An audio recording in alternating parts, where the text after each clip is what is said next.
ومحاي بورصة مدحوين حسن شيخ محمود had iyo jeer aan ka harin ee laga daba wado muuqaalkan aad u jeedaan waa 26 Juun maalin madaxweyne Xasan Sheekh Maxamuud oo u bax dhigayay taalada daljirka dahson muuqaalkan kalena waa shalay mar uu madaxweynuhu u booqday wasaaradda gaashaandhigga ee dawladda federaalka Soomaaliya haddaba maxay tahay boorsadan maxaase ku jira ma dhabba in dhaqaale ama ajaango madaxweynuhu boorsada ku wado dhammaan su'aalahaas oo dhan ayaan rabaa inaan kaaga jawaabo adiga laftarkaada haddii aad isweydiinaysay waxa ay tahay boorsadan aan ka harin madaxweynaha ee laga daba wado waxaan rabaa inaad warbixintan aad ku ogaatid soo dhawaada saaxiibayaal idinkuna like noo saaro oo si share gareey aragtidiina nala wadaaga labadii bil ee ugu dambeysay madaxweynaha Soomaaliya Xasan Sheekh Maxamuud munaasabad kasta oo uu tagayo kana dhacaysa magaalada Muqdisho waxa jira hal shay oo aan ka harin madaxweynaha taasina waa boorsadan aad u jeedaan oo ciidanka gaarka ah ee madaxweynuhu maalinba qof kamid ah loo dhiibo isla markaana qofkaasi oo si gaar ah u daba socdo madaxweynaha iskuna aadiyo wajahada madaxweynaha isagoo aan ka fogaanaynin haddaba maxay tahay boorsadaasi dad badan oo Soomaaliyeed ayaa isweydiinaya boorsadan waxa la yiraahdaa security VIP protection bag waa boorso ka qayb qaadanaysa sugidda amniga madaxweynaha haddaba waa maxay waxa dhexdeeda ku jira waxa ku dhex jira boorsadan qalab proof oo marka madaxweynaha hadii ay dhacdo goob uu ku sugan yahay in la weeraro ama ay risaasi dhacdo si isla markiiba madaxweynaha ayaa lagu aadinayaa boorsadan oo waa uu kala baxaya qalabka ku jiro waxaana ay tahay qalabkaasi mid bullet proof oo risaastu aanay karin madaxweynaha ayaa lagu aadinayaa kadibna si degdeg ah ayaa madaxweynaha loo gelinayaa baabuurta aan xabaduhu karin ee madaxweynaha iyo sidoo kale ilaaladiisu ay wataan waana qalabka hortaga in madaxweynaha ay wax soo gaaraan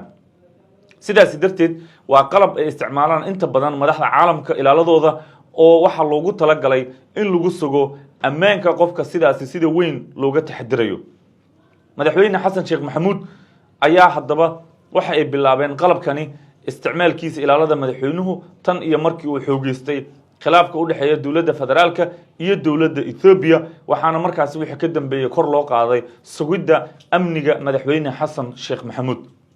dad badan oo Soomaaliyeed ayaa tan iyo markii arkeen waxa kamid ah su'aalaha isweydiinayay waa maxay boorsadan maxaa gudaheeda ku jira maxay tahay waxyaabaha looga daba sido madaxweynaha boorsadan dadku waa ay ku kala duwanaayeen aragtidooda kuwa badan ayaa fahamsanaa halka kuwa badan oo Soomaalida kamidana aanay fahamsaneen sida aan idin sheegay boorsadan waxa la yiraahdaa security VIP protection bag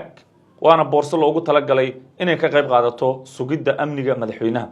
tan iyo markii ay dhacayeen munaasabadaha 26 Juun iyo 1 Luulyo ee lagu guda jiray toddobaadka xorriyadda waa markii madaxweyne Xasan Sheekh Maxamuud si weyn loogu arkay ilaaladiisa iyaga oo isticmaalaya boorsadan